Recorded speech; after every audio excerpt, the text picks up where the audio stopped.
আসসালামু আলাইকুম, আমি হুমায়রা আলী রজনী। আজকে আমরা জেনারেল টেক্সটাইল প্রসেসিং এর 7 চ্যাপ্টার সম্পর্কে আলোচনা করব। 7 চ্যাপ্টারটি হচ্ছে উইভিং সম্পর্কে। প্রথমেই আমরা আজকের ক্লাস কন্টেন্টটি দেখে নিই। আজকে আমরা ডেন্টিং এবং ড্রাফটিং সম্পর্কে জানব এবং তাদের অবজেক্টিভ সম্পর্কে জানব।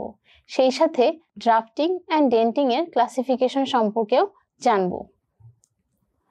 অতঃপর আমরা উইভিং এর ডেফিনেশন এবং ফ্লোচার্ট অফ উইভিং সম্পর্কে আলোচনা করব। শুরুতেই আমরা ডেন্টিং সম্পর্কে জানব। ডেন্টিংটা কি? টানা সুতাকে রিড বা সানার প্রতিটি ডেন্টের মধ্য দিয়ে ডিজাইন অনুযায়ী ড্রয়িং হুকের সাহায্যে টেনে নিয়ে যাওয়ার পদ্ধতিকে ডেন্টিং বলে। এখানে আমরা কিছু নতুন টার্ম দেখতে পাচ্ছি, সেই টার্মগুলোর সাথে আগে পরিচয় হয়ে নিই। রিড বা সানাটা কি? আমরা যখন কাপড় যখন উইভিং করা হয় সেক্ষেত্রে রিড বা সানা হচ্ছে এইটা হচ্ছে আমাদের রিড বা সানা। এটাকে পৃথকভাবে আমি এখানে দেখানোর চেষ্টা করেছি। এটা হচ্ছে রিড। এই রিডের মধ্য দিয়ে ডিজাইন অনুযায়ী ড্রয়িং হুকের সাহায্যে সুতাকে টেনে নিয়ে যাওয়া হয়, সেটাকেই বলা হচ্ছে ডেন্টিং। কাপড়ের গঠন অনুযায়ী টানা সুতার ঘনত্ব নিরূপণ ও নিশ্চিত করাই রিডের মূল কাজ। তাছাড়া রিড পরেন সুতাকে ফেল অফ দ্য ক্লথের গায়ে লাগিয়ে দেয়। এখানে রিডের মূল কাজ হিসেবে বলা হয়েছে সুতার ঘনত্ব নিরূপণ ও নিশ্চিত করা। রিডের যে ওয়্যারগুলো আছে এগুলোর মধ্যে কিছু ডিস্টেন্স রয়েছে। প্রতিটি সুতাগুলো সাধারণত এই ডেন্টের মধ্য দিয়ে পাস করানো হয়, যার ফলে সুতার ঘনত্ব নিশ্চিত হয় এই ডেন্টের সাহায্যে। তাছাড়া রিড পরেন সুতাকে ফেল অফ দ্য ক্লথের গায়ে লাগিয়ে দেয়। এই যে এখানে আমরা রিড দেখছি, এই রিড কি করে, যখন সুতা আমাদের এই পাশ থেকে আসে, তারপরে যখন শাটল এর মাধ্যমে পরেন সুতা এখানে প্রবেশ করে, এই রিডটা সামনের দিকে এগিয়ে আসে এবং এই ক্লথের সাথে লেগে যায়। ফলে আমাদের ওয়ার্প অ্যান্ড ওয়েফটের সমন্বয়ে কাপড় তৈরি হয়। এটি আমরা আরো বিস্তারিত জানবো কিছুক্ষণ পরেই। তাহলে ডেন্টিং এর উদ্দেশ্য কি?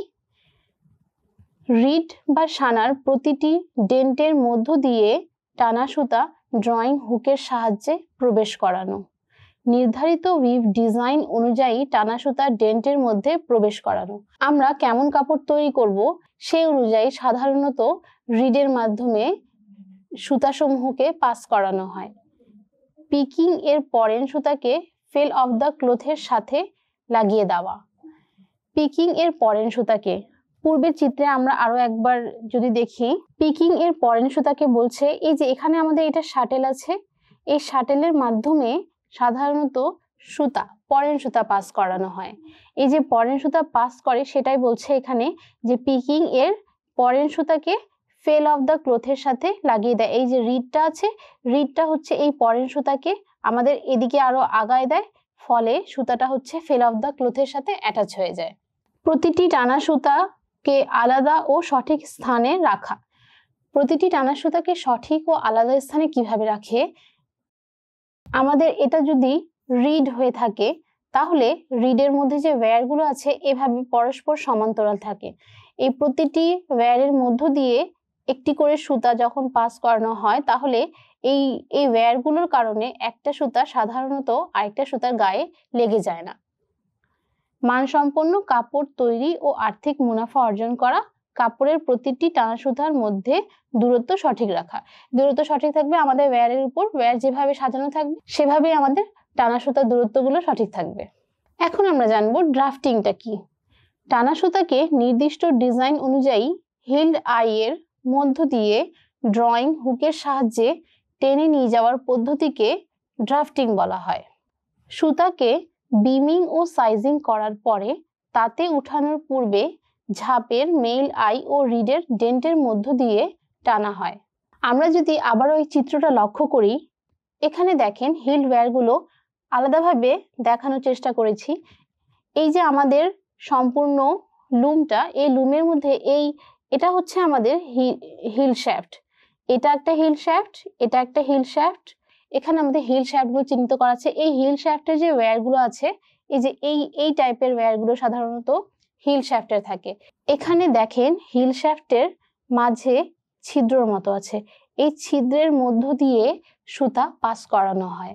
বিম হতে যখন সুতাসমূহ আসে, সেই সুতাগুলো এই হিল শ্যাফটের মধ্যে যে হিল আইগুলো আছে, এই হিল আই এর মধ্য দিয়ে পাস করানো হয়। এগুলোকে বলা হচ্ছে হিল্ড আই। এই হিল্ড আই এর মধ্য দিয়ে সুতা পাস করার পরে পরবর্তীতে এখানে হিল শ্যাফটগুলো উপরে নিচে ওঠানামা করে এবং এই হিল্ড আই এর মধ্য দিয়ে সুতাসমূহকে পাস করানো হয়। তাহলে আবার আমরা ড্রাফটিং এর সংজ্ঞায় আসি। টানা সুতাকে নির্দিষ্ট ডিজাইন অনুযায়ী হিল্ড আই এর মধ্য দিয়ে ড্রয়িং হুকের সাহায্যে টেনে নিয়ে যাওয়ার পদ্ধতিকে ড্রয়িং ইন বা ড্রাফটিং বলে।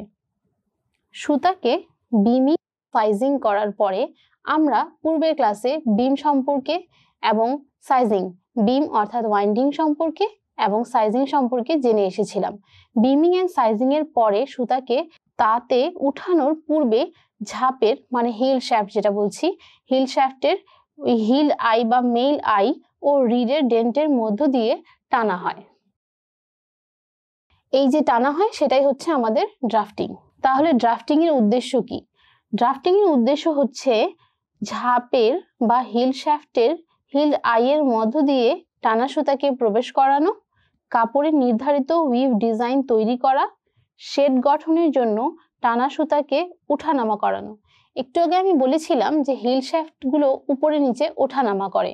হিল শ্যাফটগুলো উপরে নিচে ওঠানামা করে এবং তার মাঝে যে একটা ফাঁকা অংশ তৈরি হবে, সেই ফাঁকা অংশের মধ্য দিয়ে শাটেল যাওয়া আসা করে। এই শাটেলের যাওয়া আসার ফলে পরের সুতাটি প্রবেশ করে এবং তার রিড ফেল অফ দ্য ক্লথের সাথে লাগিয়ে দেয় এবং কাপড় তৈরি হয়। ঝাপের প্রতিটি সুতাকে আলাদা ও সঠিক স্থানে রাখা, ঝাপের মধ্যে টানা সুতাকে দুই ভাগে ভাগ করে শেড গঠন করা। হিল শ্যাফটের মধ্য দিয়ে টানা সুতাকে দুই ভাগে ভাগ করা হয়, যে উপরে নিচে ওঠানামা করার ফলে দুই ভাগে ভাগ হয় এবং তার মধ্য দিয়ে শাটেল প্রবেশ করে শেড গঠন করে। সুতা টু সুতা ও সুতা টু ব এর ঘর্ষণ কমিয়ে সুতা ছেঁড়ার হার কমানো। সুতা এবং সুতার মধ্যে যেন ঘর্ষণ না হয়, সেটা হচ্ছে আমাদের এই সুতার মধ্যে যদি পাশাপাশি সুতার মধ্যে যদি ডিস্টেন্স থাকে তাহলে কিন্তু আমাদের এই ঘর্ষণটা হবে না। মানসম্পন্ন কাপড় তৈরি ও আর্থিক মুনাফা অর্জন করা। Types of drafting and denting. Denting এবং ড্রাফটিংকে কতভাবে ক্লাসিফাই করা যায়, অর্থাৎ আমাদের ডিজাইন করার সময় ড্রাফটিং গুলো কেমন হতে পারে। এখানে দেয়া আছে স্ট্রেট ড্রাফটিং। এখানে দেখেন এই যে এই চিত্র দিয়ে আমরা কি বুঝবো, এখানে আমাদের প্রত্যেকটা এক একটা হিল ওয়্যার, এগুলোর মধ্যে প্রতিটি হিল ওয়্যারের মধ্য দিয়ে একটি করে এই স্টার চিহ্নগুলো দেয়া হয়েছে সুতা, এগুলো হচ্ছে এক একটা সুতা। তাহলে এখানে দেখেন এটা একটা আমাদের ঘর, এখানে একটা সুতা আছে, এখানে একটা সুতা আছে, এখানে একটা সুতা আছে, এখানে আছে এবং এখানে আছে, মানে প্রতিটি হিল ওয়্যারের মধ্য দিয়ে একটি করে সুতা পাস করানো হচ্ছে এবং এভাবে করে আমাদের ডিজাইন তৈরি হচ্ছে।